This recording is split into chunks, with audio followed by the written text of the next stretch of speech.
नमस्ते मेरे प्रिय बच्चों। तो आज हम पढ़ने जा रहे हैं इनाम यह कहानी, जो कि अरुण जी द्वारा लिखित है। अगर आपको मेरे वीडियो पसंद आते हैं तो प्लीज़ मेरे चैनल को सब्सक्राइब करें और वीडियोस को लाइक और शेयर करें। धन्यवाद। लिखित है। सबसे पहले हम परिचय पढ़ लेते हैं। लेखक का जन्म 3 जनवरी 1928 मेरठ उत्तर प्रदेश में हुआ। कहानीकार उपन्यासकार अरुण जी ने विविध विधाओं पर भरपूर लेखन किया है। आपके समग्र साहित्य की 14 पुस्तकों का संकलन प्रकाशित हो चुका है। इनकी प्रमुख कृतियों के नाम है मेरे नवरस, बृहद हास्य संकलन, विशेष उल्लेखनीय है। कहानी की शुरुआत करते हैं। देसी कंपनी ने रेफ्रिजरेटर बनाया और उसकी प्रसिद्धि के लिए विदेशी विज्ञापन अपनाया। भारत भर में प्रतियोगिता का जुगाड़ किया। सवाल था, इस रेफ्रिजरेटर को खरीदने के क्या 7 लाभ है। 1 अप्रैल को फल निकालना था। अब पहली बार हुआ ये था कि देसी कंपनी ने एक रेफ्रिजरेटर, जो फ्रीज होता है, वो बनाया था और विज्ञापन जो है वो विदेशी अपनाया था। विदेशी माने कैसा कि बाहर अलग अलग राज्यों में अलग अलग गाँव से लोगों से मेल मंगवाए, लोगों से चिट्ठियाँ मंगवाए। मेल तो नहीं, लेकिन चिट्ठियाँ मंगवानी थी लोगों से कि सबसे अच्छे जो 7 लाभ लिखेगा कि ये फ्रिज खरीदने के बाद आपको ये चीज़ों का लाभ हो सकता है।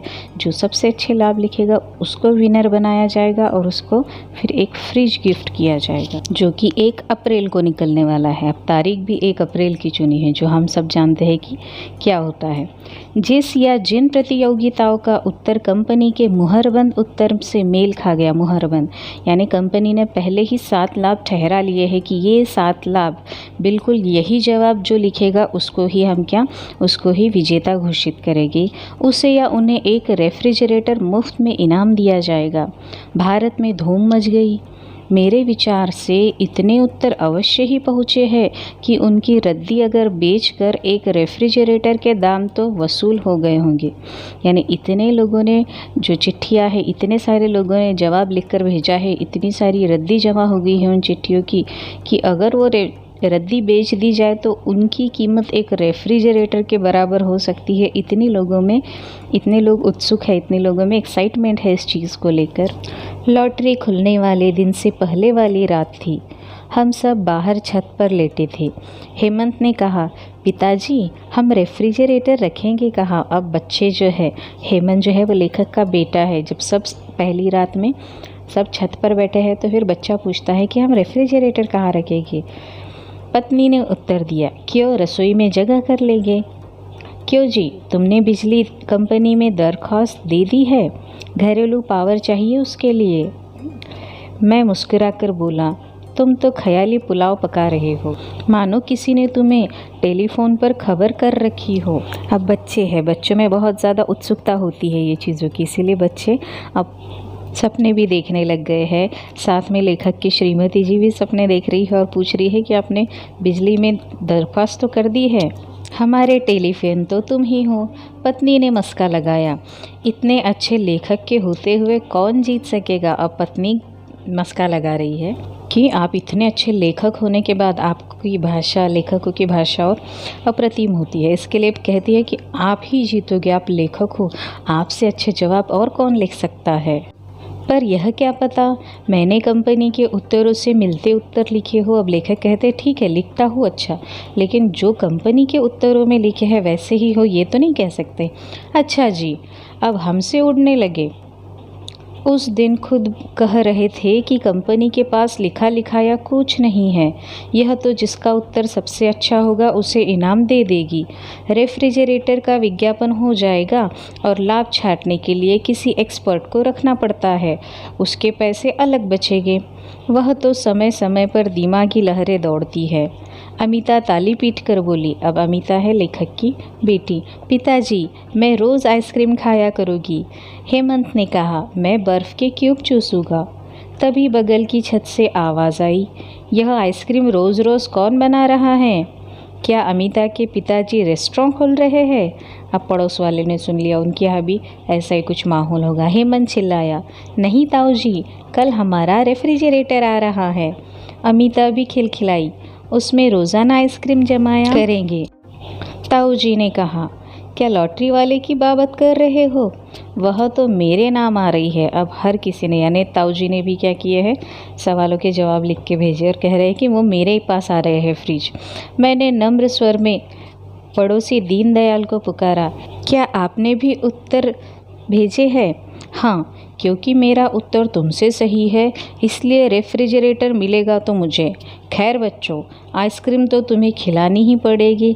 अब ताऊ जी कह रहे हैं कि मेरे यहाँ आएगा और आइसक्रीम बच्चों से मांग रहे हैं। बच्चे मायूस हो गए। अब बड़ा इंसान ऐसी बातें कर रहे हैं तो बच्चे थोड़े मायूस ही हो जाते हैं। किस्मत की बात है, अगले दिन लॉटरी खुली और रेडियो पर पता चला कि जिसके सब उत्तर ठीक है उन 2 भाग्यवानों में से मैं एक हूँ। यानी लेखक के घर में अब फ्रिज आने वाला है। लेखक का जवाब सही निकला, बिल्कुल उन जवाबों से मैच कर गया जो कंपनी को अपेक्षित थे। रेफ्रिजरेटर के आते आते काफ़ी दिन लग गए। इतने में मैंने बिजली का प्रबंध कर लिया। अब जीत तो गए हैं लेकिन उस समय ट्रांसपोर्टेशन थोड़ा ये हो गया, इसीलिए थोड़े दिन लग गए, 8 दिन का समय लगा। इतने में मैंने बिजली का प्रबंध कर लिया और इतने दिनों में फिर लेखक ने अब कंफर्म हो गया है कि हाँ आने ही वाला है फ्रिज, तो फिर बिजली ज़रूरी है, इसीलिए बिजली का भी प्रबंध हो गया। उसका आना था कि सगे संबंधियों में, मित्रों में और मोहल्ले में धूम मच गई। जैसे ही फ्रिज आया तो सारे लोग देखने वालों की धूम मच गई।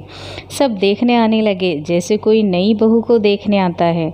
मुझे शक है यदि मैं अपने कमाए पैसों से खरीदता तो ऐसी भीड़ नहीं लगती। यह सब लॉटरी का प्रताप है कि लॉटरी जीते हैं लेखक, इसीलिए लोग इतने उत्साह कम जलन से देखने आ रहे हैं। उत्साह तो बहुत कम लोगों में होगा। और लेखक कहते हैं कि अगर पैसे से खरीदता तो लोगों में इतनी उत्साह नहीं होता, लेकिन मैंने जीता है इसीलिए ज़्यादा लोग देखने आ रहे हैं। पहले आने वाले को पत्नी ने शिकंजी बनाकर पिलाई, कुछ शौकीन के लिए चाय भी बनाई। भीड़ बढ़ती गई तो घबराकर उसने हथियार टेक दिए। झांकी देखने वालों का तांता बंधा था, एक जाता था 2 आते थे। अब लेखक के घर में इतनी गर्दी हो गई है, सारे लोगों की इतनी भीड़ हो गई है कि कंटिन्यू लगातार लोग उनके घर पे आ रहे हैं फ्रिज देखने के लिए। और पहले पहले मेहमान नवाजी भी की उनकी पत्नी ने, लेकिन इतने लोग बढ़ गए कि फिर उन्होंने हाथ टेक दिए। बच्चों ने पहले से बोतलें इकट्ठी करके रखी थी, आठों में पानी भर कर रखा हुआ था, परंतु वे पल पल में खाली हो रही थी। पानी कैसे ठंडा होता? दिनेश ने छींटा छोड़ा, अबे यह तो पानी को गर्म बना रहा है। मैं हंसकर बोला, भीड़ नहीं देखी, हम खुद गर्म हो रहे हैं। पानी रखे मुश्किल से 1 मिनट भी नहीं हुआ होगा और तुरंत निकालना पड़ा। लकीर की फ़कीर बोली, क्यों बेटा, किस देवी की मानता मानी थी, हमें भी बता दे ज़रा। कुसुमगढ़ ने सुनाया, भाई मैंने भी उत्तर लिख रखे थे किंतु कोई आए और लेकर चलते बने। मैंने फिर दोबारा दिमाग पर जोर नहीं डाला। अब लोग अलग अलग बता रहे हैं, कोई कहता है नसीब से जीता है, कोई कहता है कि उत्तर तो मैंने भी लिखे थे लेकिन किसी ने चुरा कर लेके चले गए। उनके साथी ने पूछा, कहीं अरुण तो नहीं उठा लाया? नहीं, पर क्या कहा जा सकता है, अब लेखक के ही घर को आया है और लेखक पे ही इल्ज़ाम लगा रहे हैं कि हो सकता है लेखक ने उनकी उत्तरों वाली जो चिट है वो ही चुरा कर ला ली हो। यह मैं जानता हूँ कि वे सब जवाब बिल्कुल ठीक थे। जला भुना बोला, जब बिजली का बिल आएगा तब बच्चों को पता लगेगा कि सफ़ेद हाथी बांध लिया है। शक्की ने कहा, मुझे पता है अरुण का रिश्तेदार कंपनी में नौकर है, उसने असली जवाब इसे चुपके से लिख भेजे कि मुफ्त का रेफ्रिजरेटर घर में ही आ जाए। यहाँ लेखक ने बहुत अच्छे नाम दिए हैं, जिसका स्वभाव जैसा है उन लोगों को। जला भुना, शक्की। एक तो लगातार लोगों का आना परेशान कर रहा था, दूसरे इस पर जलीकट्टी ने कांटों में डंक का काम किया। हम दोनों बिलबिला उठे। एक बिगड़े दिल ने हेमंत को पुचकार कर पूछा, क्यों बेटे, तुम्हारे पिताजी कितने दिन पहले मुंबई गए थे? उसे निश्चय था कि मैं मुंबई जाकर इस रेफ्रिजरेटर के पैसे दे आया हूँ और अपने नाम के लिए इसे लॉटरी में जीतने का अनुबंध कराया हूँ।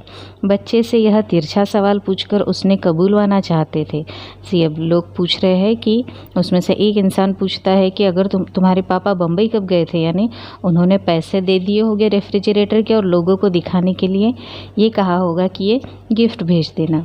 बच्चों को इन झगड़ों से क्या, वे हंस हंसकर अपना रेफ्रिजरेटर सबको दिखा रहे थे। हेमंत बोतलों से पानी पिला रहा था और अमिता खाली बोतलें भरकर रख रही थी। खैर, राम राम करके उस दिन से टंटे से तो पीछा छूटा, लेकिन आगे क्या होने वाला था उसका हमें आभास भी नहीं था। शांति बुआ ने शुरुआत की। उसके हाथ में ढका कटोरा था। आवाज़ लगाई, चली आई। ओ बहू, कहाँ है? ज़रा इधर तो सुन। कल के भंभड़ से आज की शांति बड़ी प्यारी लग रही थी, इसलिए हम दोनों का मूड ठीक था। पत्नी ने बड़े स्वागत से उन्हें बिठाया। बैठिए बुआ जी, बैठिए। अजी, ज़रा बोतल से पानी भेजना। बुआ जी बड़ी जल्दबाज है। ठंडा पानी पीकर उठ गई। चल रही हूँ बहू, अभी चूल्हा नहीं बुझाया। यह आटा बच गया था, गर्मी से सड़ जाता। मैंने कहा तेरे रेफ्रिजरेटर में रखाओ, शाम को मंगा लूँगी। पत्नी का दिल बाग़बां हो गया। शब्दों में मिश्री घोलकर बोली, बुआ जी आप चिंता ना करें, मैं शाम को हेमंत के हाथ से भिजवा दूँगी। कटोरा ले लिया गया और रेफ्रिजरेटर में रख दिया गया। उसी संध्या को लाला दीनदयाल पधारे। उनके हाथ में मिठाई का बोइया था। गुस्से के मारे वे पहले दिन नहीं आए थे, इसलिए उन्हें देखकर मुझे दुगनी खुशी हुई। सोफे पर टिकाते हुए बोले, कहिए लाला जी, अच्छी तरह से? सब भगवान की कृपा है। तुम तो ठीक ठाक हो? आपकी दया है। सुना है तुम्हारा रेफ्रिजरेटर आ गया है? हाँ जी, आपकी दुआ से लॉटरी में जीत गया। आइए देखिएगा। वे बैठे रहे। देखकर क्या करूँगा, विदेशी की नकल ही होगी। मैं चुप रहा। पत्नी के कानों में बच्चों ने भनक डाल दी कि बगल वाले ताऊजी आए हैं। आम की आइसक्रीम तश्तरियों में लगाकर चली आई। लाला जी लीजिए, सवेरे जमाई थी। नहीं बेटी, मुझसे नहीं खाई जाएगी। मैंने भी जोर दिया, लीजिए लाला जी, थोड़ी तो लीजिए। अब दीनदयाल जी, जो कि नाराज़ है, जिनकी पहले रात में छत से बातचीत होती है, वो कहते हैं मैं आइसक्रीम नहीं खाता, दांत चीसने लगते हैं। बात साफ झूठी थी। आइसक्रीम पसंद थी, लेकिन किसी की खुशखबर की आइसक्रीम कैसे खा सकते थे। किंतु जब भला आदमी इनकार कर रहा था, तब हम ज़बरदस्ती कैसे करते। और फिर मैं अकेला खाता तो क्या अच्छा लगता। विमला, इसे ले जाओ, बांट दो, नहीं तो पिघल जाएगी। मोहल्ले में समाचार उड़ती बीमारी से भी तेज़ फैलते हैं। हमारे फ्रिज का यह उपयोग पता चलते ही फिर लाइन बंध गई कि हम लोगों का सामान अपने फ्रिज में रख रहे हैं। जैसे ही ये कुछ लोगों को पता चला, सारे लोग क्या किए, अपना अपना सामान लेकर आ गए। कोई रोटी ला रहा है, कोई पराठे, तरह तरह के सागमानी सब्जियाँ, नाना प्रकार की मिठाइयाँ। चमनलाल लखनऊ गए तो टोकरा भर करेले ले आए, क्योंकि मेरठ में अभी नहीं मिल रहे थे। बैनर्जी कोलकाता से संदेश ये मिठाई का प्रकार है बंगाल की, और खीर महीने भर के लिए ले आए। अब लोगों ने अलग अलग चीज़ें लाकर पूरा फ्रिज ही भर दिया है, पूरा पैक कर दिया है। रेफ्रिजरेटर में हमें अपनी चीज़ों के लिए जगह न के बराबर मिलती थी, इसकी कोई चिंता नहीं। दुख तो इस बात का था कि हमारे घर की प्राइवेसी छिन गई थी। नहाना खाना भी हराम हो गया था। बड़े परेशान, करे तो क्या करे, समझ में नहीं आता था। जी करता था कि किसी को रेफ्रिजरेटर दे दे और फिर उसकी मुसीबत देखकर ताली पीट पीट कर नाचूं, किंतु उसमें लोगों की अमानत जो पड़ी थी, चिंता ने चेतना की चिता सजा दी। अब लेखक इतने परेशान हो गए हैं, ये लोगों का प्राइवेसी छीन चुकी है। कभी भी कोई भी आ रहा है, दरवाज़ा नॉक कर रहा है, ना आराम कर सकते हैं, ना अपने फैमिली के साथ टाइम स्पेंड कर सकते हैं। जो आता है मुँह उठाकर दरवाज़ा ठोकता है और चीज़ें मांगने लगता है और रखने भी आता है। इसीलिए लेखक को ऐसा लग रहा है कि अब फ्रिज ही बेच दिया जाए कि ये लोगों की झंझट ही ख़त्म हो जाए। उस दिन कैलाश आया। मोहल्ले में रहता था, पर मोहल्लेदार से अधिक था। कहने लगा, सिंधी आलू मुझे बड़े अच्छे लगते हैं। सो पत्नी ने काफ़ी बनवा लिए, अपने फ्रिज में रख लो, जिस दिन खाने का जी करेगा ले जाया करूँगा। उस दिन रेफ्रिजरेटर में तिल मात्र भी जगह नहीं थी। तिल यानी तिल का दाना, इतनी सी भी जगह नहीं थी। अब एक दिन लेखक का मित्र आ गया है अपनी चीज़ रखने के लिए, लेकिन अब फ्रिज में बिल्कुल भी जगह नहीं है और उसको मना भी नहीं कर सकते। मैंने उसे अपनी बेबसी बताई। बिगड़ कर बोला, अच्छा जी, अहरे गहरे नत्थू खैरे को तुम्हारे बाबा लगते हैं और यार लोगों की चीज़ें रखने की लाचारी है। मैंने पत्नी से आंखों आंखों में पूछा। उसने सिर हिला दिया। वह भाप रहा था। अच्छा, मुझे दिखाओ, मैं जगह कर लूँगा। हम दोनों उसे निराश करते हुए वास्तव में दुखी थे। यह सुझाव खुद न देने की मूर्खता कर गए। खुश होकर फ्रिज खोलकर दिखा दिया। फ्रिज भरा नहीं कहिए, व्यंजनों से अटा पड़ा है। देखकर तबीयत घबराती है। कैलाश ने ऊपर से नीचे झाँका। दृष्टि भी अंदर घुसने से इनकार कर रही थी। सहसा उसने एक कांच का कटोरा निकाला और विमला से पूछा, भाभी जी, ये सिल्वर क्रीम किसकी है? अपनी है। तो फिर इन्हें रखने का क्या फ़ायदा? ऐसी चीज़ तो पेट में तुरंत पहुंचनी चाहिए। कहकर उसने 2 मुंह में रख ली। बाकी 2 बची थी।